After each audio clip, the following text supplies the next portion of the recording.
Before I proceed with this program, I'm afraid I have to make a rather serious and indeed in some ways ominous announcement, which is about all of these pirate channels that have been proliferating, which are using my content and my image without, of course, any kind of permission or connection to myself. Now, Alex and I have been rushing to try and close all of these channels down as soon as they appear, but their number is proliferating and it's becoming a situation where we're basically running after what is a constantly moving target. What makes this a particularly difficult thing for us, and for me specifically, is that whoever is behind these channels, and I'm come very much round to the view that this is an organized operation, whoever is behind these channels is now avoiding using my name so that it isn't immediately easy for me to find out when these channels are being used or when they're appearing. I should, by the way, say that I'm very grateful to all of these people, to all the people who follow me here on this channel and on the Duran, who are contacting me to alert me to the existence of these channels as they appear. And by the way, they're appearing on multiple platforms, not just on YouTube, but also on other platforms like Instagram, for example. Now, I said that this is clearly an organized activity. It is now clear to me that this is an organized criminal activity. Some of these bogus channels, some of these phony channels, I suspect all of these phony channels, I don't want to give them too much attention myself, but some of them undoubtedly are in the business of selling various products, and straightforwardly, I've received reports now from a number of people that these are straightforward scams. And of course, given that they're trying to use my content to sell these products, that automatically and immediately defines them as scams. In other words, this is a fraudulent criminal activity being practiced using my content and my image in order to sell what are in many cases, most cases apparently, non-existent goods. Now, I am in the process of reporting all of this to the British police, and we might be taking further steps with police forces elsewhere. But in the meantime, can I just reiterate a number of points? Firstly, I have nothing to do with any of these channels. The only channels where you will legitimately find my contents are Alexander Mercouris, my own channel on YouTube, the Duran, my own channel on YouTube, and the various other platforms that the Duran uses, of which you will find links under this video. They appear nowhere else without, and if they do purport to appear, they are doing so without my permission. Of course, as I have also said, I do from time to time appear as a guest on other channels, but of course when that happens, the fact is obvious.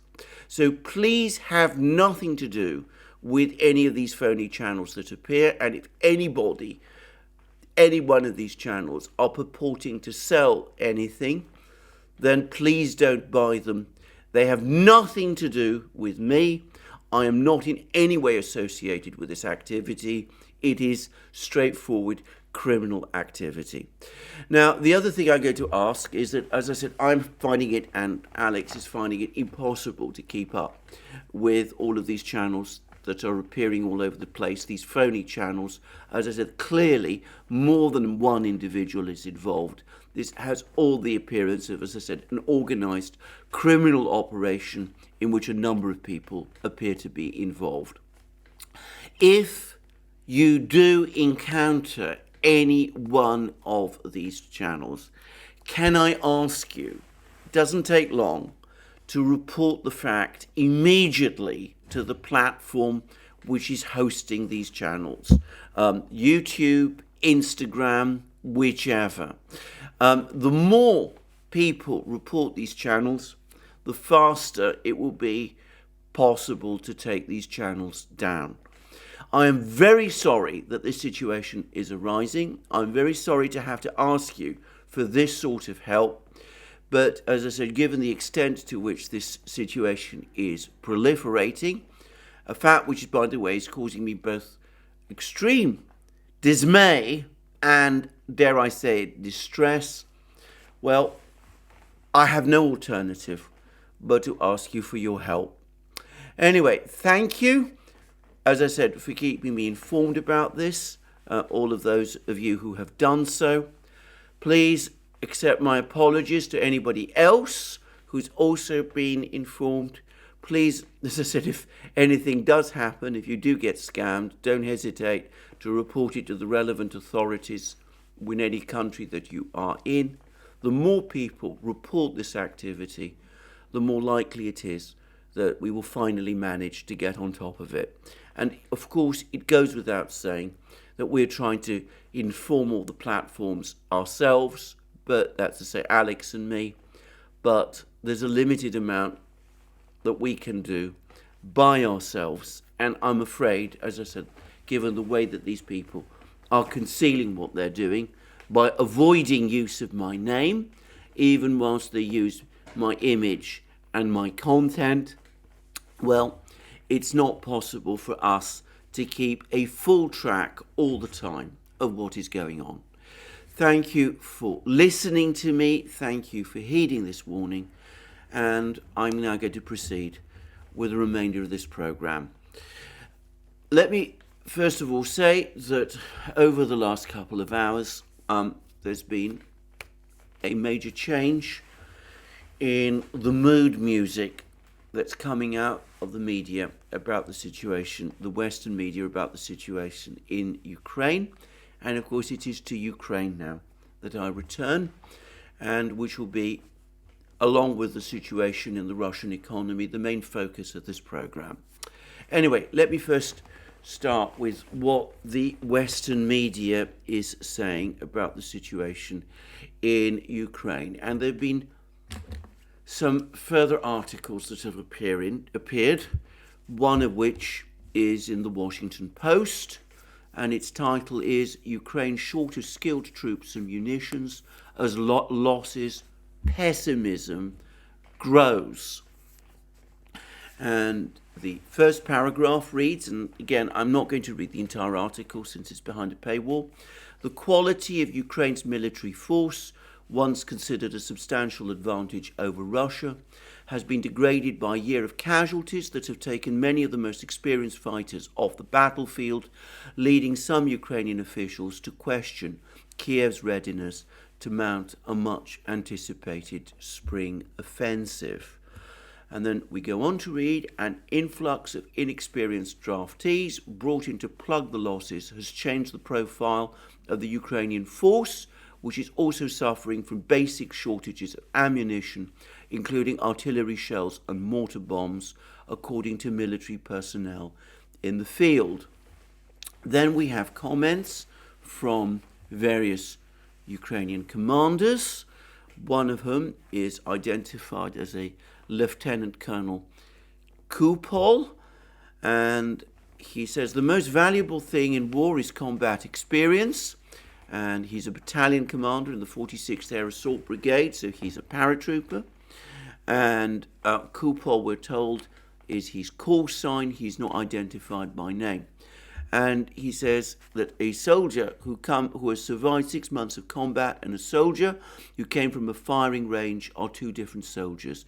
It's heaven and earth. And there are only a few soldiers with combat experience. Unfortunately, they are all dead, already dead or wounded.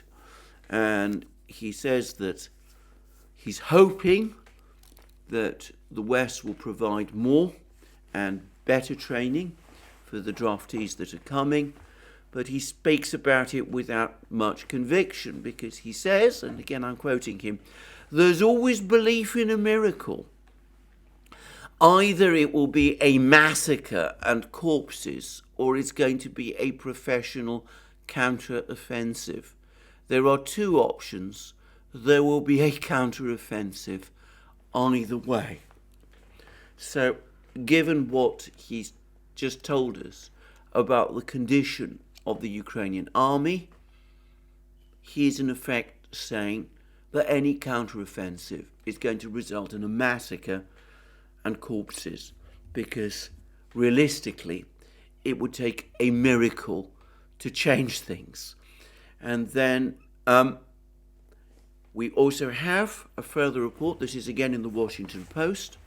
A senior Ukrainian government official who spoke on condition of anonymity, to be candid, called the number of tanks promised by the West a symbolic amount. Others privately voiced pessimism that promised supplies would even reach the battlefield in time. And we have a quote from one senior official: "If you have more resources, you more actively attack. If you have fewer resources, you defend more. We're going to defend. That's why, if you ask me personally, I don't believe in a big counteroffensive. For us, I'd like to believe in it, but I'm looking at the resources and asking, with what? Maybe we'll have some localized breakthroughs. We don't have the people or the weapons, and you know the ratio. When you're on the offensive, you lose twice or three times as many people. We can't afford to lose that many people." And going back to Kupol, he talks about the fact that his battalion, the battalion he commands, has changed out of all recognition.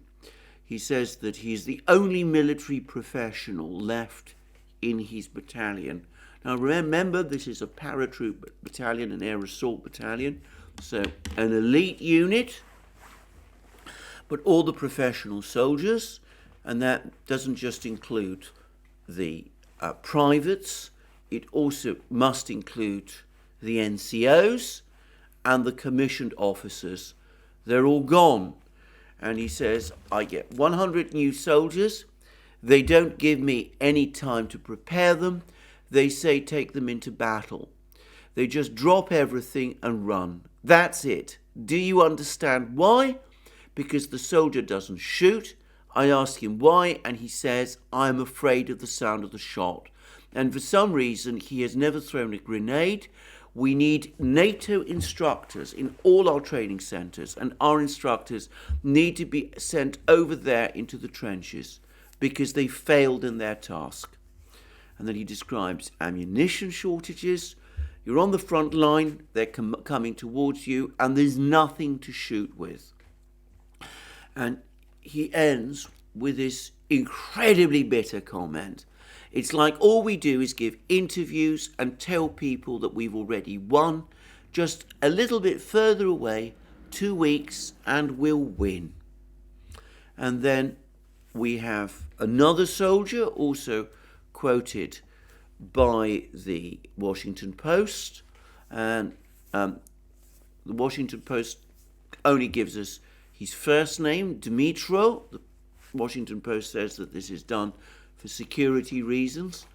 One wonders who they are protecting him from, be it from is it the Russians, or is it more likely perhaps the security forces of Ukraine itself, tracking down anybody who gives information about the real condition of Ukraine's armed forces. Anyway, this particular soldier, we're not told his rank. He is drawn from the 36th Marine Brigade, and he says that the troops under his command, in his unit, are afraid to leave the trenches. Shelling is so intense at times that one soldier will have a panic attack, then others catch it. And the first time he saw fellow soldiers very shaken, he tried to talk them through the reality of the risks. The next time, he said, they just ran away from the position. I don't blame them. He says they were so confused. And then we go on to read, Ukraine has lost many of its junior officers who received US training over the past 9 years, eroding a core of leaders who helped distinguish the Ukrainians from their Russian enemies at the start of the invasion. And a Ukrainian official is now again quoted as saying, those forces must be replaced. A lot of them are killed. And again, how do you retrain? How do you train a whole cadre of professional NCOs and officers in the time Ukraine has left? And then we go on to read in the Washington Post, this is still the Washington Post, even with new equipment and training, US military officials consider Ukraine's force insufficient to attack all along the giant front, where Russia has erected substantial defences. So troops are being trained to probe for weak points that allow them to break through with tanks and armoured vehicles. I have to say, I find this whole idea of probing for weak spots and then launching some kind of an attack with small numbers of men, I mean, it seems to me a repetition of what happened during the Kherson offensive, when Ukraine suffered devastating losses. Only the situation is only worse. And then we have another article, this time from the New York Times, and it says that from Kupiansk in the north to Avdiivka in the south, through Bakhmut, Liman, and dozens of towns in between, Russian forces are attacking along a 160-mile arc in eastern Ukraine in an intensifying struggle for tactical advantage before possible spring offensives. Heavy fighting was reported on Monday in and around Avdiivka. Notice this is the first report I personally have seen, in a Western newspaper about the situation in Avdiivka. And then it goes on to say this town has been on the front lines for much of the past year, and in recent days has once again become a focal point of combat. And it then goes on to say in Bakhmut, where the Wagner private military company has seized control of the eastern side of the city, brutal combat is taking place in the streets, blasted remains of buildings and deep underground in the warren of mines, according to Russian military bloggers. And I'm going to come to that in a moment. And then further north, in Kupiansk and surrounding villages, Russia has stepped up shelling and probing ground assaults, and Ukraine has ordered civilians to leave. Russian shelling intensified in Liman and other towns as well. According to the Ukrainian military, Russian forces make more than 100 attempts each day to break through the lines. Now, notice all of these reports talking about intensified Russian shelling. Russian shelling is getting more intense. This, after we're hearing all those reports over the last few days, few weeks, about how Russia supposedly is running into ammunition shortages. And there's been another bleak article, this time in the Daily Mail. Now, about 10 days ago, I remember seeing a report that Ukraine has now forbidden journalists from trying to reach Bakhmut. But somebody in the Daily Mail apparently didn't get the message, because certain Daily Mail journalists, I'm not going to name them, appear to have tried to do just that. And the article in the Daily Mail gives us a fascinating excursion around the various towns close to Bakhmut. We see these journalists getting on to some kind of road vehicle, trundling behind some kind of outdated armoured vehicle. Apparently it's an MTLB. An MTLB is a Soviet era, 1960s era. It's kind of caterpillar truck, a little bit like an M113 that the US uses, only the MTLB is steel as opposed to the M113s that are made of aluminium, so it's perhaps a little tougher.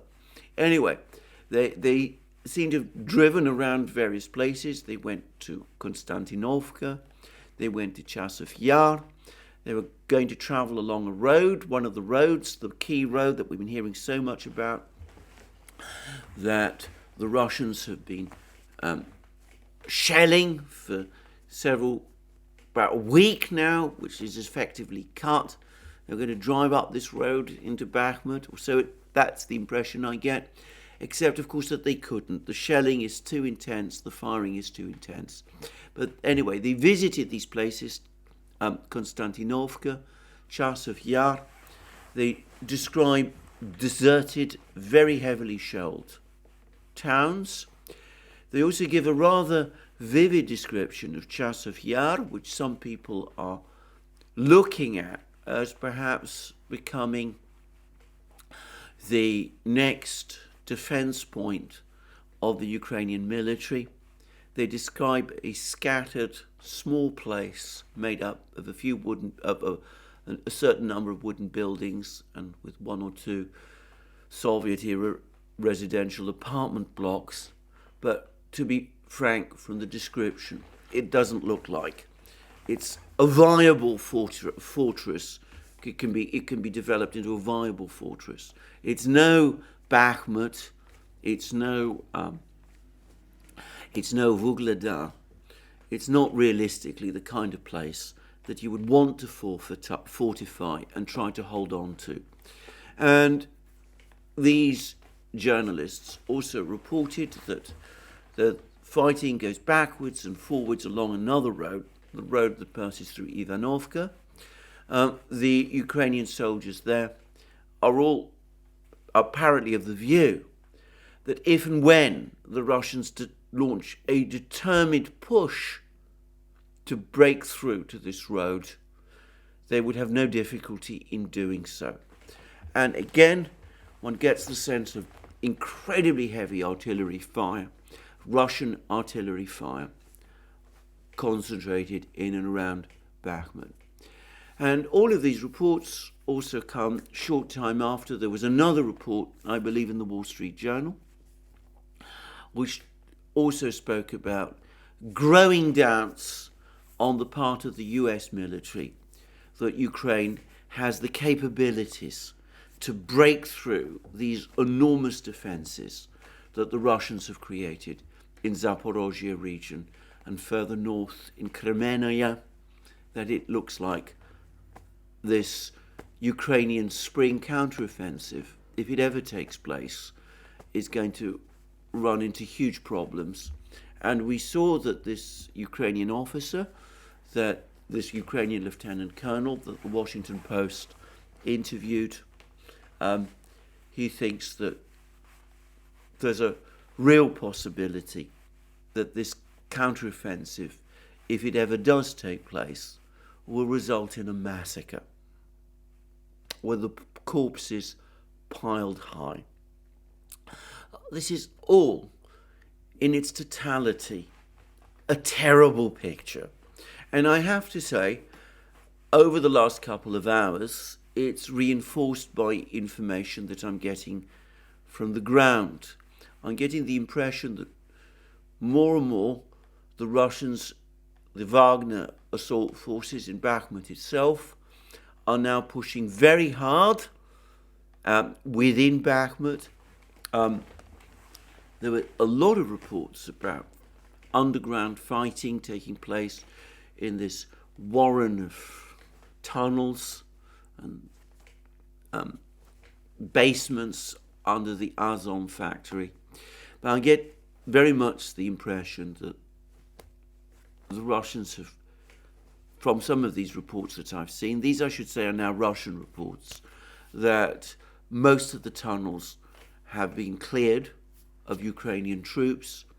There's also some further reports of the Russians having made significant advances elsewhere within Bakhmut. And my overall sense, and this is of course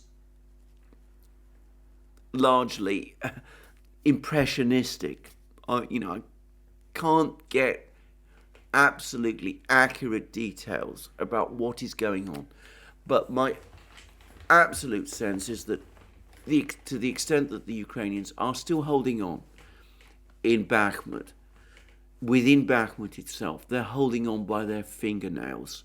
They're suffering huge losses trying to defend Bakhmut. The Russians now are able to control, they're able to shell all the roads within Bakhmut itself. They've got positions where their artillery is able to shell the roads, and it looks as if, as I said previously, that the situation is becoming desperate for the Ukrainian defenders in Bakhmut, and I can't really see now how the situation is going to change anytime soon, especially with all that talk of a Ukrainian counterattack in Bakhmut having been delayed for a week by the extremely difficult weather conditions. Well, will there be a spring offensive by Ukraine? I don't know. We see that even Ukrainian officers are telling the Western media, the American media, that they're starting to have doubts about the wisdom of doing this. We see even Ukrainian officials in private making it clear that they doubt the wisdom of this counteroffensive. We see a Ukrainian official, we're not told who this person is, that this person thinks that the number of tanks the West is providing is just symbolic. It's not close to changing the situation on the battlefields. We're getting, in other words, a very dark picture. And alongside the fighting within Bakhmut, we're also getting more reports of the Russians now pushing in those northern places, pushing towards Orekhovo, Ivanovo, all those other villages. And I noticed that an important Western commentator, from memory, I think it was the Institute for the Study of War, even they seem to be now conceding that perhaps the Russians might be working towards some larger envelopment of the Ukrainian forces. Now, it seems to me that all of this commentary essentially vindicates the commentary by various people, but two in particular, Brian Beletic at the New Atlas, who has been talking for weeks, months in fact, about the effect of attrition on the Ukrainian military, how the Ukrainian military is being ground down, exactly as General Surovikin, the man who I still believe to be the overall Russian theatre commander in this battlefront, even though this is General Gerasimov has now been appointed his superior. But anyway, Surovikin talked about the Russians grinding Ukraine down, and it seems to me that that is exactly what we are seeing, what this reporting from the Western media is confirming. We see Brian Beletic's commentaries about the shell crisis, the artillery crisis that Ukraine is suffering. We see that corroborated as well. We see that there's no shortage of shells on the part of the Russian military. By the way, on that topic, I received an extremely helpful email from another one of these expert correspondents that I'm blessed with This person is a trained engineer. He provided me with further information about Russian shell production. He said that there is no possibility of Russia ever running out of shells. And he made an interesting point, by the way, which is about steel production. Of course, steel is an essential component in shells. I mean, that's an obvious, even banal observation, but it's one that perhaps we don't think about so much. He pointed out that the United States produces 85 million tons of steel a year. The European Union produces 65 million tons of steel a year. Russia produces 70 million tons of steel a year, more, it seems, than the European Union does. But the point is, the key point is that the United States imports steel, Russia exports steel.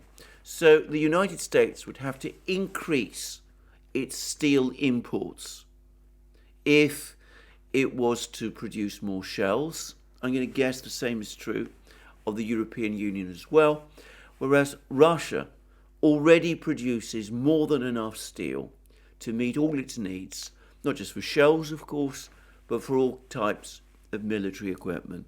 And I'm going to be discussing the Russian economy and its situation shortly later on in this program, after I've finished all of these particular discussions.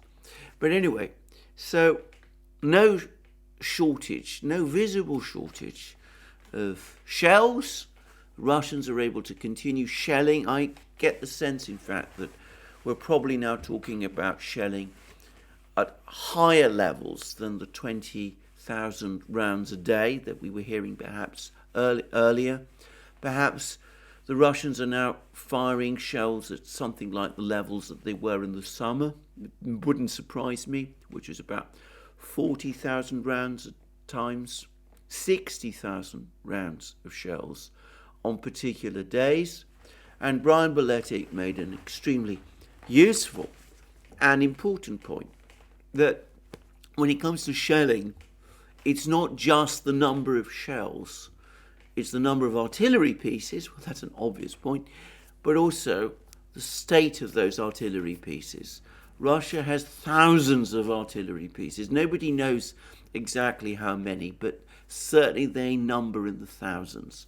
Ukraine, we've been told by the Financial Times no less, corroborating an earlier report by Lieutenant Colonel Alex Vashinin, has around 300.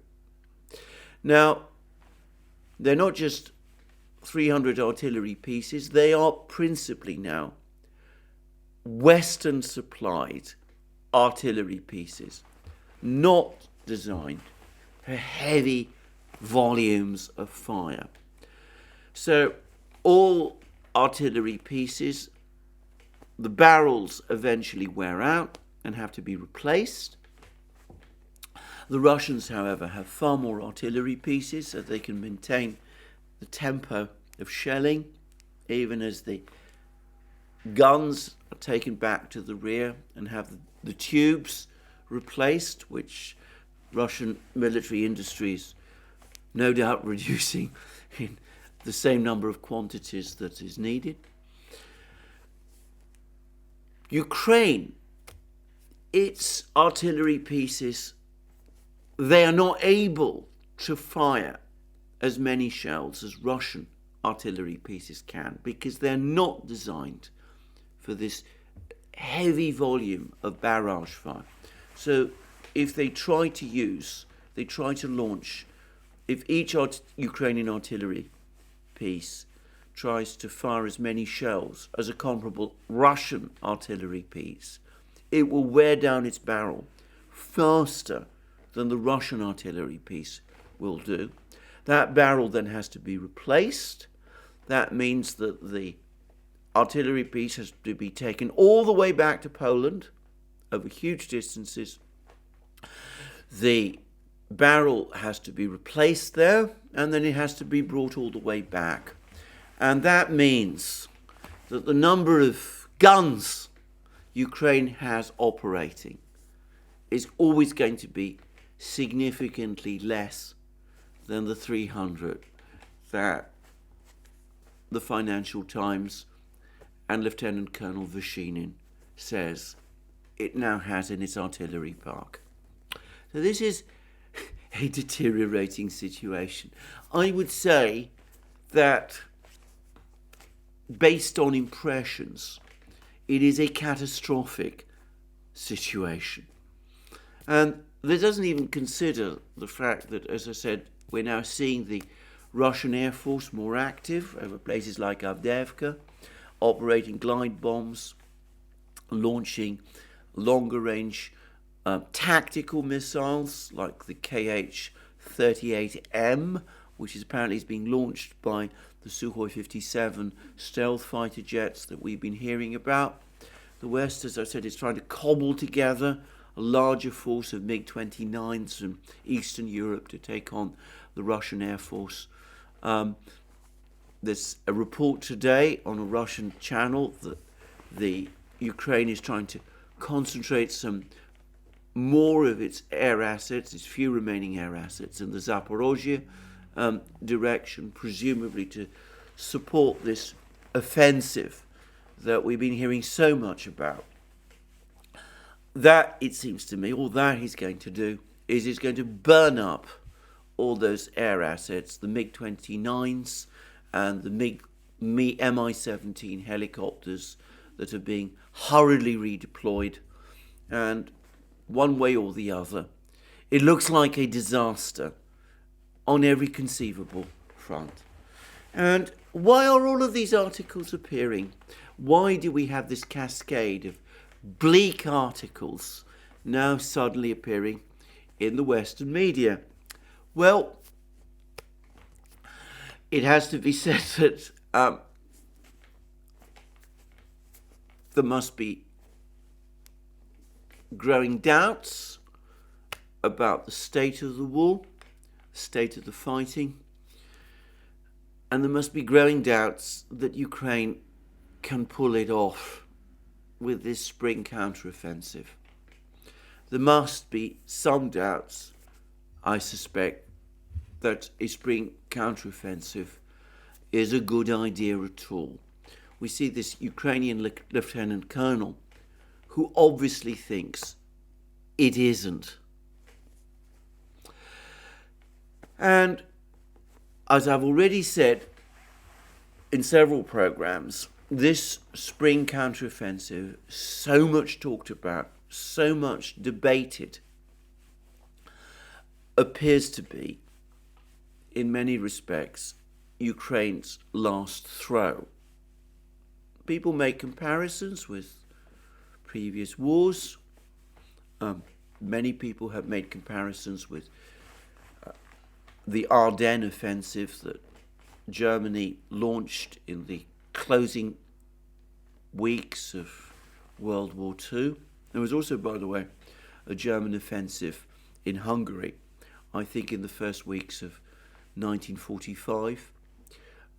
It's generally conceded that all those offensives did was burn up Germany's few remaining armoured vehicle assets to no useful purpose. And it seems to me that this spring offensive, if it ever happens, will have the same effect. And it will probably accelerate the coming of what is now starting to look like the inevitable collapse. I say that bleakly, but there it is. So, given that this is so, let me repeat again my long-standing point that some sort of realistic start to negotiations is now unavoidable. The political configuration in Kiev makes it very difficult indeed, or so it seems to me, for the Ukrainian leadership to engage in negotiations itself. That means that Western governments must decide themselves to do it. Kissinger, the chairman of the Munich Security Conference, talked about setting up a Western contact group. I've said the absurdity of that idea. To my mind, it can only come from the United States. Someone in Washington needs to take the logical course, stop doubling and tripling and quadrupling down, pick up the telephone, and perhaps begin negotiations. And that means direct negotiations with the Russians. And I'm going to suggest that given that the diplomats in Washington are now disastrously compromised, perhaps these negotiations should be conducted by the militaries of the two countries, cutting out the State Department, something which of course they won't like at all. But what alternative is there? Anyway, that is my overall assessment today of the situation on the battlefronts. It's taken largely today from the Western media. I'm going to finish by correcting, or rather not correcting, but clarifying one particular piece of reporting that has happened over the last about week or so, since the last big Russian missile strike that was launched against Ukraine. Now, there have been multiple reports from all kinds of places about some kind of critically important Ukrainian command bunker having been struck by a Kinzhal missile and dozens, perhaps hundreds of people destroyed. I've repeatedly said I wasn't able to confirm that information, though it has been circulating widely on the internet. Well, someone who is in a position to verify the truth of that allegation has undertaken certain inquiries and has provided confirmation that that story is wrong. So I just wanted to say that there is no truth to this particular story. It was, by all accounts, a massive strike, principally directed against the Ukrainian air defense system. We see that it has been degraded significantly. We see that the Russian Air Force is now becoming more active. But the claim that a particular command bunker was destroyed, that claim, it seems, definitely is not true. So I want to make that clear. I want that clarification to be made known, and I'm just providing it. So let's now turn to this other topic, which has caused me to receive a long cluster of emails from various people, including from people I know, by the way, all about the situation of the Russian budget. This is an issue that never seems to go away, and I don't want to devote a huge amount of time to it. As I said already, I don't know that it is a particularly important one. This is a non-story, in my opinion. But of course, it all flows from a series of commentaries on Bloomberg. And of course, Bloomberg recently reported that the Russian finance ministry was saying that revenue from oil and gas sales had fallen by 46% in January and 46% in February.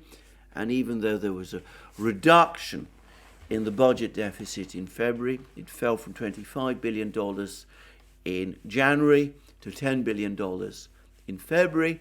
I'm told that this is, some people are telling me shows a deteriorating picture. Bloomberg talked about this as being the consequence of Western sanctions and the Western energy caps, oil and gas caps. This is now cutting into Russian budget revenues, and that there is going to be a further deterioration.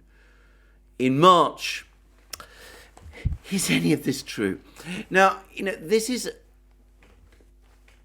a situation where I think unavoidably I'm going to have to discuss the rather arcane subject of Russian budget formation. Now, before I do that, I just want to make one very obvious, very banal point that all of us know, but which I think is worth saying in order to understand the picture. This is that the Russian budget does not receive income directly from oil and gas sales. Oil and gas sales are not carried out by the Russian Finance Ministry. They are conducted by Russian energy companies. It might help if I said that Russian oil and gas companies have earnings from their sales of oil and gas, and of course they remit a proportion of those earnings to the Finance Ministry, at which point the money that's remitted becomes budget revenue. So what the Finance Ministry received from its budget in January and February are not earnings from oil and gas sales. They are remittances provided by the oil and gas industry. And this is, as I said, a very obvious point, but I think it's a point which needs to be made in order to understand the general picture. Now, every year, the Russian Finance Ministry prepares its spending plans, and it does so in advance, obviously, of the year in which spending is going to take place. There is a budget plan. This isn't unique to the Russian Finance Ministry. All responsible finance ministries operate according to a spending plan. And all finance ministries, when they prepare a spending plan, will, to the extent that they can, operate within an earnings plan as well, so that income can be matched to spending. I mean, the Finance Ministry has to know, at least to a general degree, how much income it's going to receive in advance of any particular year, so that it can calculate its spending in that year overall. And of course, that doesn't box the Finance Ministry in. Situations can change. They can become very volatile. We're talking about oil and gas sales. They go up and down regularly. Oil and gas prices are extremely volatile, to put it mildly. There's all sorts of unexpected events that can take place within an economy. And of course, the Finance Ministry, the Russian Finance Ministry, will adjust to those. And if we go back to what happened, for example, in 2022, when the Russian Finance Ministry prepared its budget for 2022 in 2021, because as I said, this is all done in the previous year, it couldn't have anticipated the full extent of the sanctions that the West was going to impose. It couldn't have anticipated the surge in military spending that Russia had to undertake. It couldn't anticipate many of the other additional expenditures that the Russian government had to undertake over the course of 2021 in the conditions, the extraordinary 2022, right, in the extraordinary conditions of that year, of the year 2022. But the Russian Finance Ministry was able to adjust its income patterns over the course of the year to reflect the higher spending in 2022. I can remember that back in the late spring of 2022, the Russian finance minister Siluanov, who's, by the way, an extremely capable technocrat, was able to tell Putin that the Russian finance ministry would be able to cover the extra spending, despite the fact that there'd been a significant drop in revenue from payroll taxes and VAT, because the surge in energy prices in 2022, in the first 9 months of 2022, well, this was the spring, obviously, but the surge in energy prices at that time was making it possible for the finance ministry to obtain extra remittances from the energy industry. So the Russian finance ministry is not boxed in, but nonetheless, it works out its budget plan for any particular year in the year preceding it. Now, when it does so, as I said, it needs to have some understanding of where the income is going to come from. And since the energy companies, the energy industry, is one of the major contributors to the federal budget, over the course of any particular year, there are constant discussions with the energy industry about how much in funding the energy industry can remit to the budget in the future year, the year that's coming. And there's a negotiation and an agreement is reached. And that then forms part of the overall budget plan that the finance ministry has in a particular year.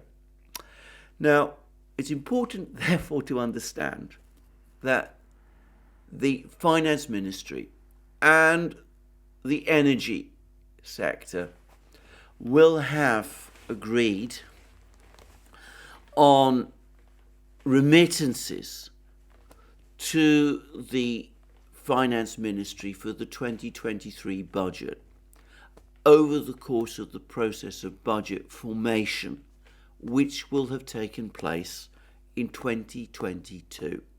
In other words, months before 2023 begins. And what we know also a certain number of facts about the state of the energy industry in Russia. Now, in the first 9 months of 2023, income from oil and gas sales, earnings from oil and gas sales by the energy industry were extremely high. Energy prices rose. The European Union was buying gas at elevated prices from Gazprom at a frantic pace as it sought to stock up on its gas reserves. And of course, oil prices were rising as well. So there was a huge cash inflow into the energy industry. Now, what I'm going to say next is based on anecdotal information, and I can't verify. But my understanding is that despite the fact that remittances from the energy industry to the Russian finance ministry over the course of 2022 grew significantly, the industry as a whole still entered 2023 sitting on a cash pile. And moreover, as Bloomberg itself is reporting now, we know that over the first quarter of 2023, Russian energy sales have been resilient. In fact, there was a report about a week ago in Bloomberg that Russian oil is now finding an increasingly wide number of buyers in East Asian markets, not just India and China, in other words, we hear that North African buyers are now stepping forward to buy Russian diesel, oil, and we're also getting reports which have also appeared in the Western media that the size of the discounts that the Russians have been giving to China and India for the oil that they're selling to those countries are smaller, significantly smaller than had been assumed. There's a report about this, which I should say I've read, and that in fact the Russians have been able to sell oil in Asia, on Asian markets, well above Western price caps. And we also hear that now something like a tenth of tankers shipping oil around the world are operating grey schemes, moving Russian oil around. So in aggregate, that shows that Russian energy companies have stabilized. In fact, they continue to have a stable energy, a steady revenue stream from revenue sales. Now, oil and gas prices, oil prices certainly, oil prices in the first weeks of 2023 are down from what they were in the first weeks of 2022, but not by much. Gas prices, of course, in Europe are significantly down in the first weeks of 2023 from what they were in 2022, because the European Union is still has been able to draw on its gas reserves. It's also cut back significantly on gas use, apparently by something like a fifth, which, by the way, speaks of a significant industrial contraction. I'm going to discuss that some other time. And also, the EU has obviously benefited from the warm winter. So it's likely that revenue will be lower than it was. Earnings, in other words, will be lower than they were at in the first weeks of 2022. But as I said, earnings are probably still strong, certainly stronger than they have been in similar quarters in other years. I remember, for example, that I think it was in the first few weeks of 2016, oil prices fell. I think they hit at one point $25 a barrel. Well, they're significantly higher than that now. And, of course, earnings are strong. The ruble has been allowed to soften. It's now currently trading at around 70 rubles to the dollar, which increases the ruble income from energy sales.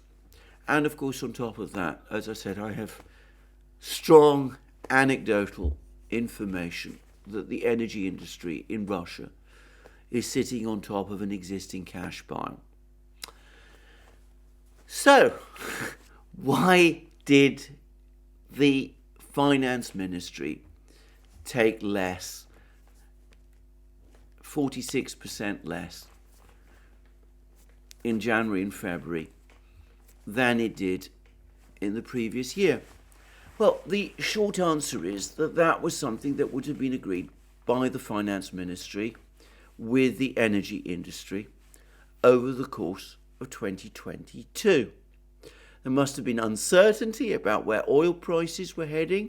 There's probably some concern about what the Western powers were going to do.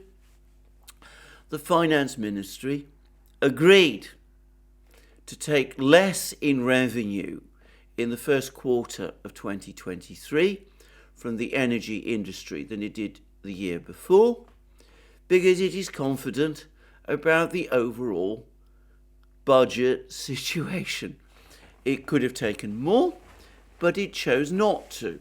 It agreed, in other words, in 2022, to accept a reduction in revenue from the energy industry.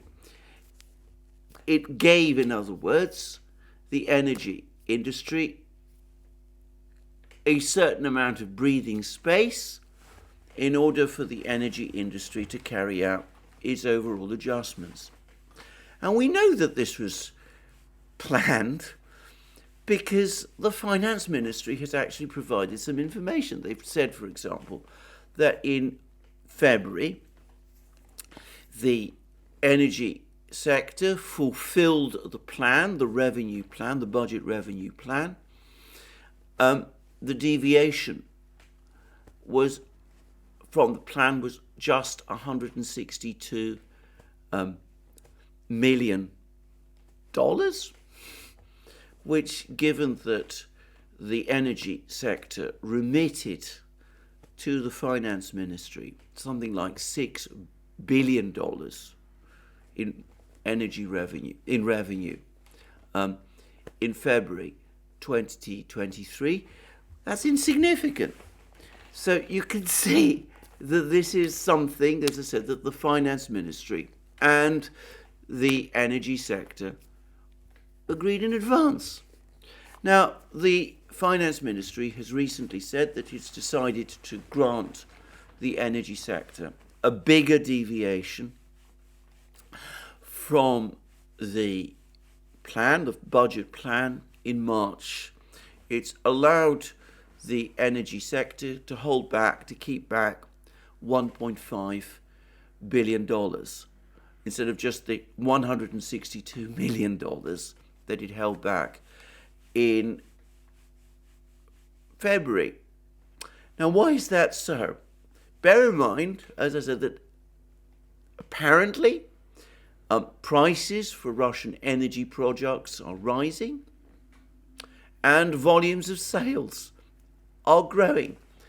Well, I don't know, is the answer, and I don't think any of us do, and we shouldn't speculate. But as I said, the energy sector and the finance ministry are in constant discussions.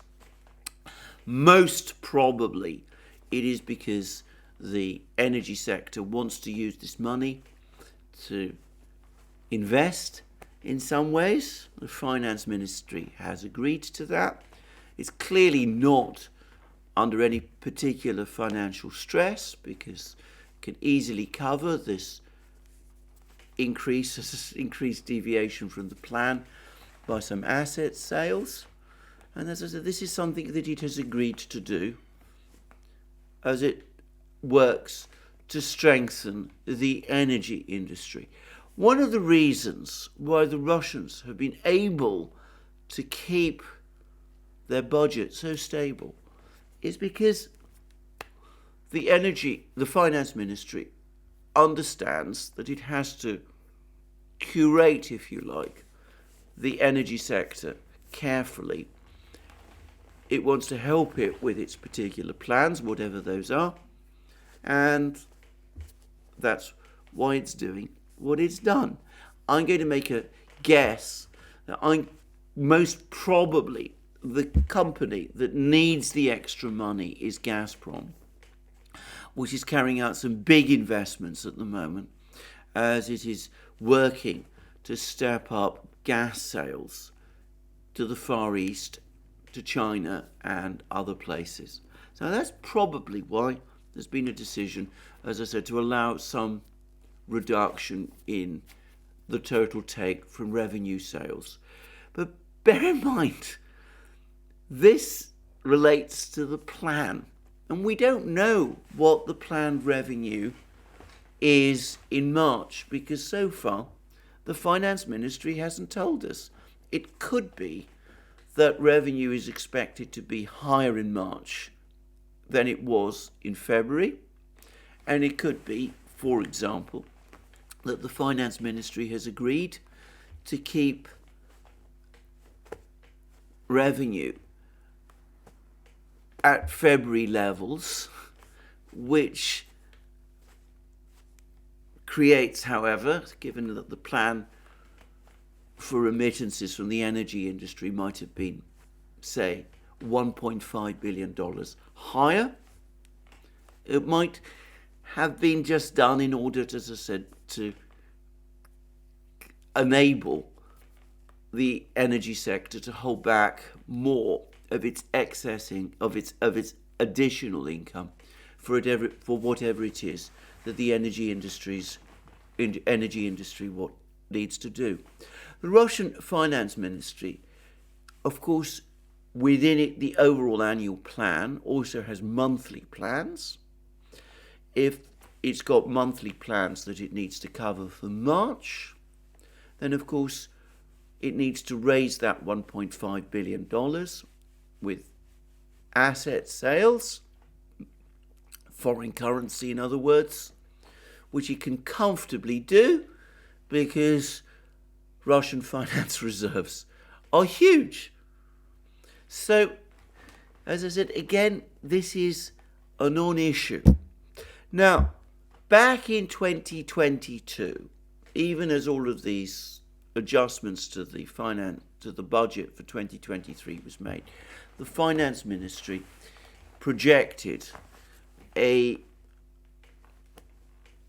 overall deficit for 2023 of just 2% of GDP. And importantly, it is sticking to this target. Now, that budget plan, that budget deficit, that planned budget deficit of 2020 of 2% of GDP would have been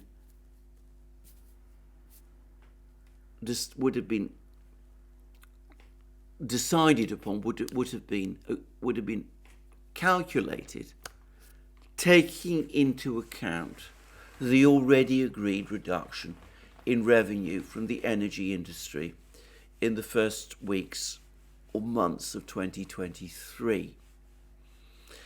And I'm going to say something else. It could be that one reason why the Finance Ministry is prepared to allow the energy industry more leeway in March than it did in January and February is because we're now getting upward revisions for GDP growth. The Russian government went into 2023 with an anticipated GDP figure of minus 0.8% for 2023, an overall reduction of 0.8% over 2022, largely, by the way, a statistical consequence of the very high GDP growth in the first 2 months of 2022. Recently, that GDP figure has been revised upward. The IMF says that Russia is going to achieve growth of 0.3% in 2023. And increasingly, we're starting to see other branches of the Russian government also starting to revise GDP figures upward. The most pessimistic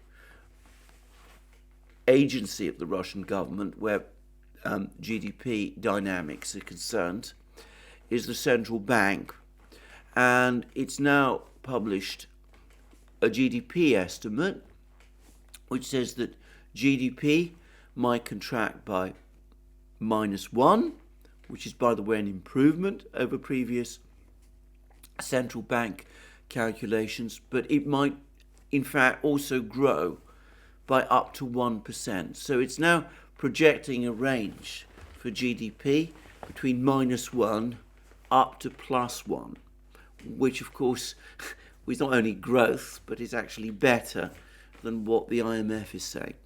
Now, it could be that the Finance Ministry, which of course is much better informed about the underlying conditions of the economy, has now also started to realise that GDP is going to turn out better in 2023 than was anticipated in 2022, which of course would allow for more spending in 2023 than had been budgeted in 2022, whilst still adhering to the 2% target, the 2% deficit target. And if there is more leeway in the budget, might explain why, which is quite likely, by the way. That might explain why the finance ministry has decided that it's going to provide more help to the energy sector as the energy sector adjusts to current conditions by allowing the energy sector to hold back $1.5 billion from the revenue agreed last year, for the revenue in March, which was agreed last year. So, complex picture when one discusses it in this way, but actually a very simple picture overall.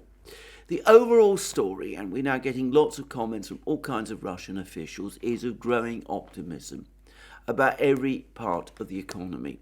GDP dynamics are getting stronger. Industrial production is rising, is continuing to rise. Inflation has fallen faster than expected. There was deflation in February. Oil and gas sales are stronger than perhaps had been anticipated at one point in 2022 when the budget plan for 2023 was agreed. And overall, as I said, there's a greater sense of optimism about the situation overall. Now, of course, in the world, things can happen. Things may change. There is a festering banking crisis appearing over the horizon in the United States. I don't know whether that will affect the situation in Russia. I'm guessing probably it will. Russia may be decoupled from the West economically, but it is not an economic island entire into itself. It still remains connected to the global economy, and the global economy will certainly be impacted by a banking crisis in the United States. But then again, I don't know how severe that banking crisis in the United States is going to be. So, things may change, but for the moment, the picture is one of optimism. Now, going back to that series of Bloomberg articles, Bloomberg is now simultaneously publishing reports about improving Russian oil exports, about Russia circumventing sanctions, about Russian oil finding more buyers, about discounts for Russian oil being smaller than expected, and yet at the same time it is talking about the caps impacting on Russian budget revenues as if it was the Russian finance ministry which was selling the oil and the gas. Well, clearly the latter is misleading to say the least. As I said, what we're looking at is the execution of a budget plan agreed in 2022, one that the finance ministry is clearly confident about, and the fact that there was a significant reduction in the deficit in February over January from $25 billion to $10 billion, despite only a relatively small increase in the revenue from the energy sector, tells us that there is indeed an improving budget situation. because of the strength of the domestic economy. So, an arcane topic. I've gone into it into some detail. I'm not going to return to this subject again. I'm sure I get more people coming back to me trying to explain to me why I got it all wrong. But anyway, that, I'm confident, is the position. And as I said, I think this whole topic is a non-issue. If you want, however, I'm going to say this as well, if you want to get an alternative view about the situation in Russia, I would suggest that you go to Professor Sommerfeld of Harvard University. He's giving more interviews. He gave one recently, I think it was to Deutsche Welle, in which he described a Russian economy in a state of implosion. He's come up with all kinds of information, which is, of course, not borne out by statistics. All the statistics Russia produces are a sham, apparently. That it's all smoke and mirrors that the Russian government is providing us. He's got better sources of information, more effective methods of tracking what's going on in Russia. He tells us that the economy is in a state of advanced collapse. Well, it's a point of view. You can prefer it if you wish. It's not a point of view I leave it to decide which you prefer. Thank you very much for bearing with me. Let me repeat again, unfortunately, the troubling news that I spoke about at the start of this program. Remind you again of all these pirate channels that are proliferating, and the fact that, as I said, organized criminal activity does seem to be involved in them. And thank you again, nonetheless, for joining me for this program. Let me repeat again, if you want to find all our videos, you can do so by following the links under this video, which will take you to our various platforms. Perhaps, given what's going on, it would be best to follow the links. But, that's for you to do. And you can find us on Locals, Rumble, BitChute, ODYSEE, Rockfin, and Telegram. Let me ask you again, if you do come across any of these bogus channels, please report them to whatever platform is publishing them. They're nothing to do with me or with the Duran. Let me reiterate that again, and do by all means report them to the law enforcement authorities if that is what you wish you're able to do. I am doing that myself. And of course, you can also support us via Patreon and Subscribestar, links under this video. You can go to our actual shop where we sell the actual products that we do sell, and you can see the mugs that I drink from, the t-shirts and sweatshirts that I wear on these programs. These are our actual products, not these phony products that other people are selling, most of which don't exist, by the way. But you can find those real products that we do sell in our shop. And last but not least, if you've liked this video, please remember to tick the like button and to check your subscription to this channel. Thank you for joining me again today. More from me soon.